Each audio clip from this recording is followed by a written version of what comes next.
এই মুহূর্তে আমরা আছি ধানমন্ডি 32 নম্বর এবং আমরা 32 নম্বরের বাড়িটির পাশে যে নির্মাণাধীন ভবনটি রয়েছে আমরা রয়েছি এখন সেই ভবনে। কিছুদিন ধরেই সেই ভবনের যে গ্রাউন্ড ফ্লোরটি রয়েছে বা যেটাকে বলা হয় নিচতলা, যেটা অনেক কথা হচ্ছিল এবং আজকে আমরা যতদূর জেনেছি যে সেখানে পাম্প করে পানি নিষ্কাশন করা হয়েছে। আমরা যদি আপনাদেরকে সেই জায়গাটা দেখানোর চেষ্টা করি আসলে কি রয়েছে সেখানে।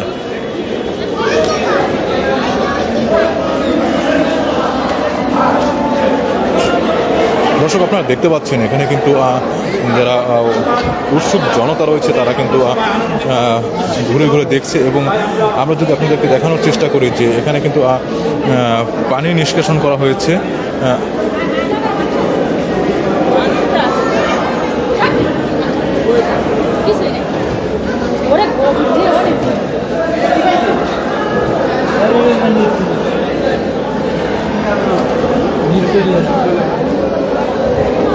দর্শক, আমরা নিচের ফ্লোরের দিকে যাব এবং গিয়ে আপনাদেরকে দেখানোর চেষ্টা করব আসলে যতটুকু পানি পাম্প করে সরানো হয়েছে সেখানে কি রয়েছে।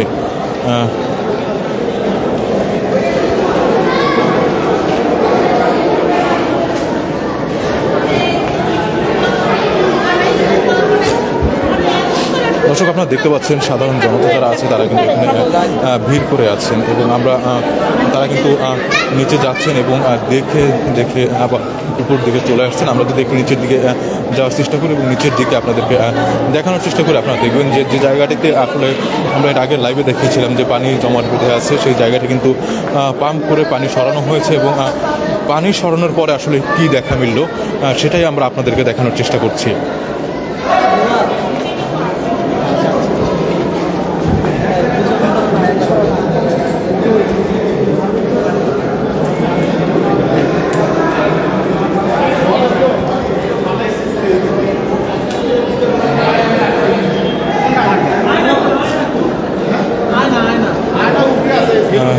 দর্শক, যে জায়গাটিতে থেকে এখানে কিন্তু আমরা দেখেছিলাম এর আগে কিন্তু পানি ছিল। আমি এখন যেখানে দাঁড়িয়েছি এই সম্পূর্ণ জায়গাটা কিন্তু আগে পানি দিয়ে পরিপূর্ণ ছিল, যেমনটা আপনারা দেখতে পাচ্ছেন যে আমি কিন্তু এখন এই যে ভিতরের দিকে চলে এসেছি যেখানে এর আগে পানি ছিল এবং এই পানি কিন্তু পাম্প করে সরানো হয়েছে এখান থেকে এবং যেমনটা এর আগে বলা হয়েছে যে এর নিচেও অন্য ফ্লোর থাকতে পারে, কিন্তু আমরা এখন কিন্তু দেখতে পাচ্ছি যে আসলে এর নিচে আর কোনো ফ্লোর নেই এবং এখানে কিন্তু এটাই কিন্তু সর্বশেষ ফ্লোর। এবং আমরা এই পাশে যদি আপনাদেরকে দেখানোর চেষ্টা করি যেখানে এর আগে পানিতে পরিপূর্ণ ছিল, এটা কিন্তু পানি পাম্প করে সরানো হয়েছে এবং এখানেও যেমন আপনারা দেখতে পাচ্ছেন।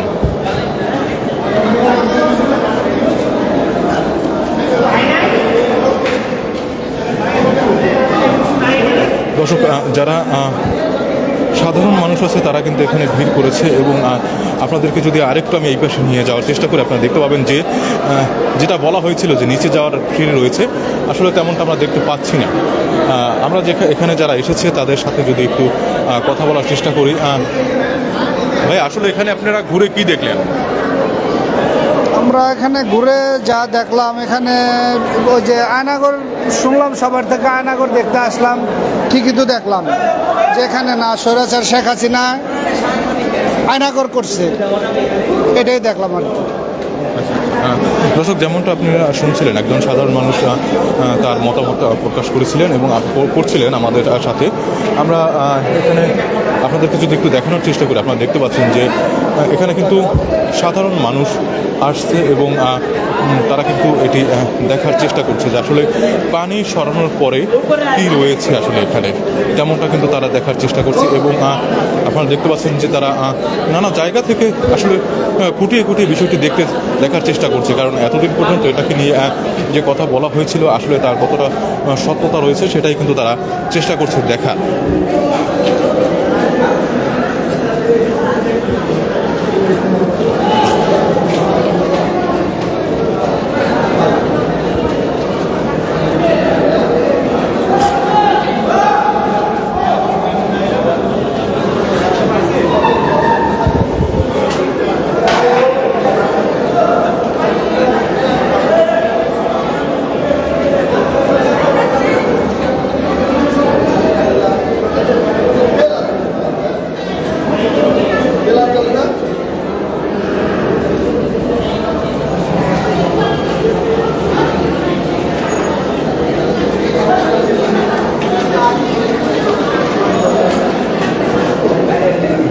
দর্শক আপনাদের দেখানোর জন্য যদি আমি আরেকটু ভিতরে নামার চেষ্টা করি, যেখানে আসলে পানি জমাট বাঁধা ছিল এতদিন,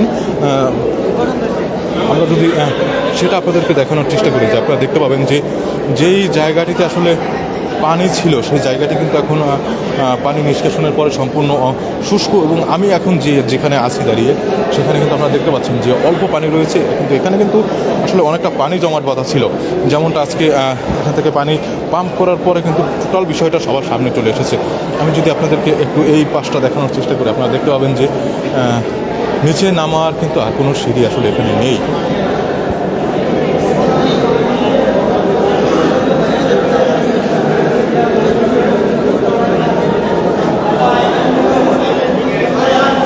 দর্শক আপনারা দেখতে পাচ্ছেন এখানে কিন্তু যে সাধারণ মানুষ তাদের কিন্তু একটি জটলা, এবং তারা কিন্তু ভিতরে আসছে এবং দেখে তারা কিন্তু চলে যাচ্ছে। আসলে সবারই একটি আগ্রহ ছিল আসলে কি রয়েছে এখানে, সেই আগ্রহের জন্যই আসলে এখানে তারা ভিড় জমাচ্ছে।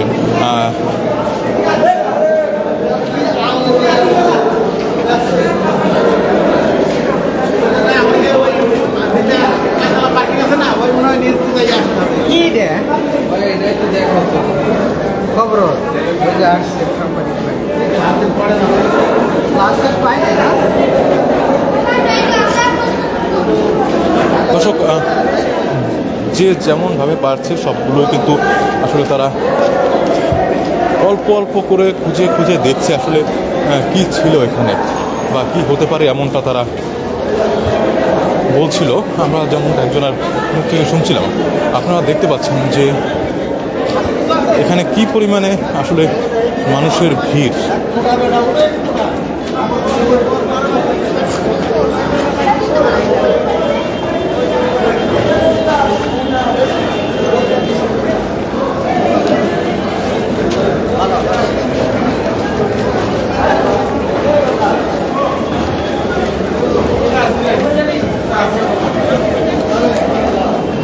ভাই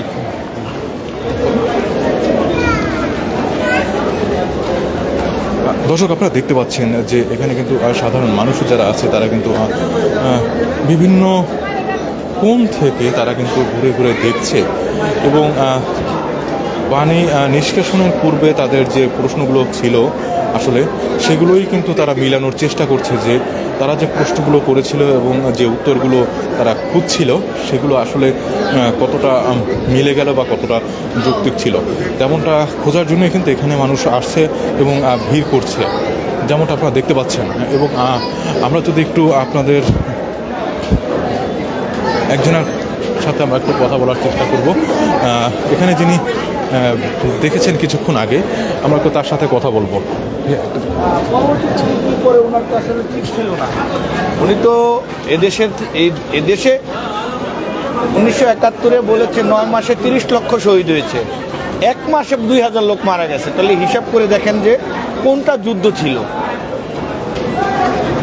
আপনাদের কাছে আমার প্রশ্ন, কোনটা যুদ্ধ ছিল এটা একটু হিসাব করে দেখবেন।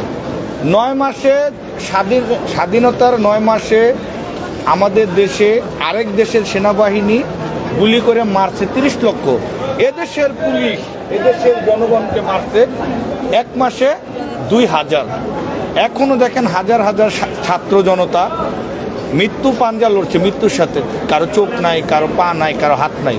অতএব এর বিচার না হওয়া পর্যন্ত তার কোনো কিছু যে মিডিয়ায় প্রচার করবে সে মিডিয়ার বিরুদ্ধে আইনগত ব্যবস্থা গ্রহণ করার জন্য এদেশের স্বরাষ্ট্র মন্ত্রণালয়ের যারা দায়িত্ব আছে তাদের দৃষ্টি আকর্ষণ করছে।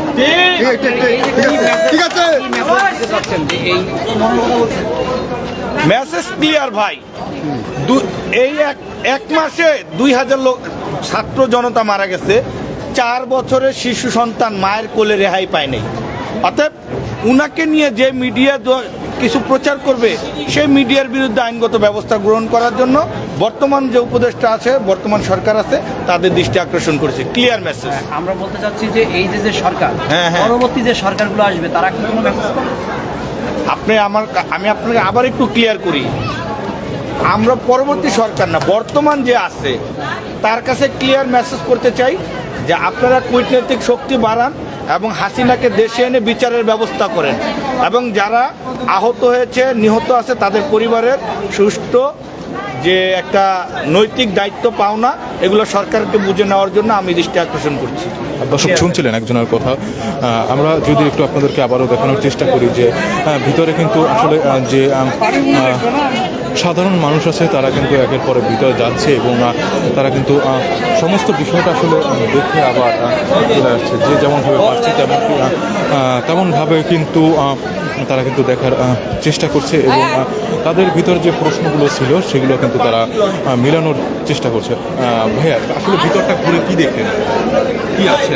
আসলে এটা পার্কিং লট ভাই, এটা বাইরে কিছুই না।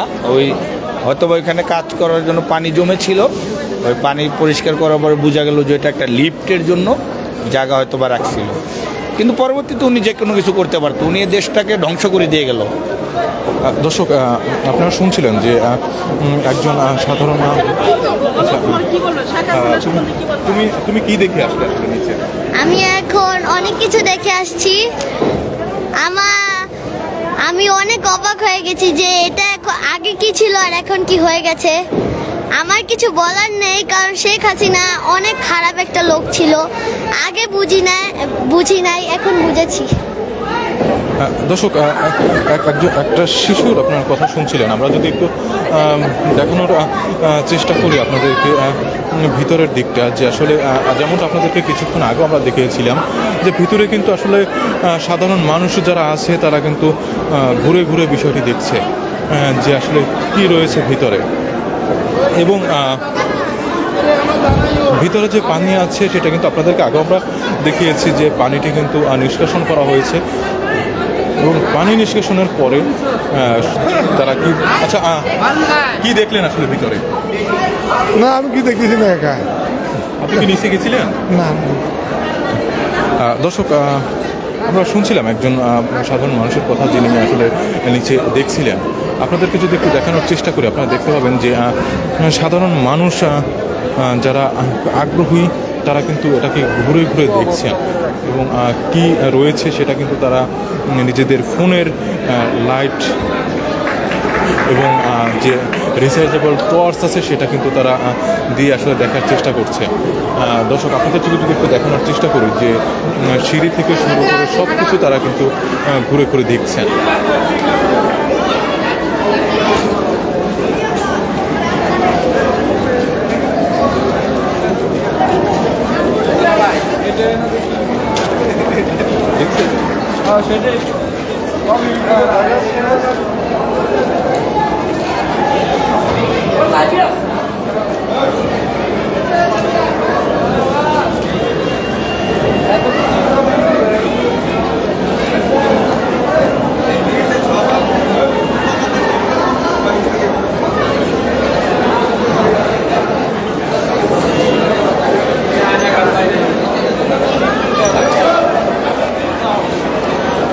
দর্শক আপনারা দেখতে পাচ্ছেন যে উৎসুক জনতা যারা রয়েছে তারা কিন্তু এটা ঘুরে ঘুরে আসলে দেখছে এবং তাদের যে প্রশ্নগুলো ছিল তারা কিন্তু সেটা মেলানোর চেষ্টা করছে, যেমনটা আমি বারবার বলার চেষ্টা করছি আপনাদেরকে।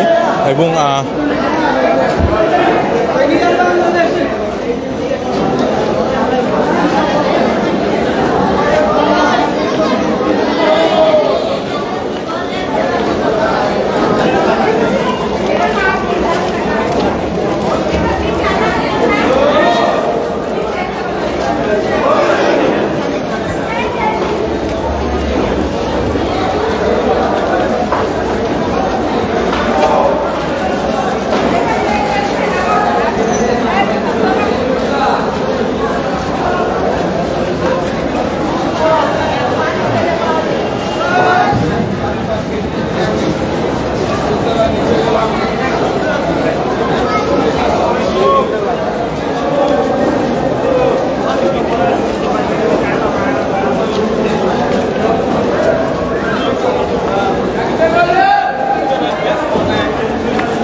দর্শক ধানমন্ডি 32 নাম্বার থেকে এই ছিল আমার কাছে সর্বশেষ আপডেট। যদি নতুন কোনো তথ্য আমাদের সামনে আসে অবশ্যই আপনাদেরকে জানিয়ে দেওয়া হবে। ততক্ষণ পর্যন্ত আমাদের সাথে থাকুন। ধন্যবাদ সবাইকে।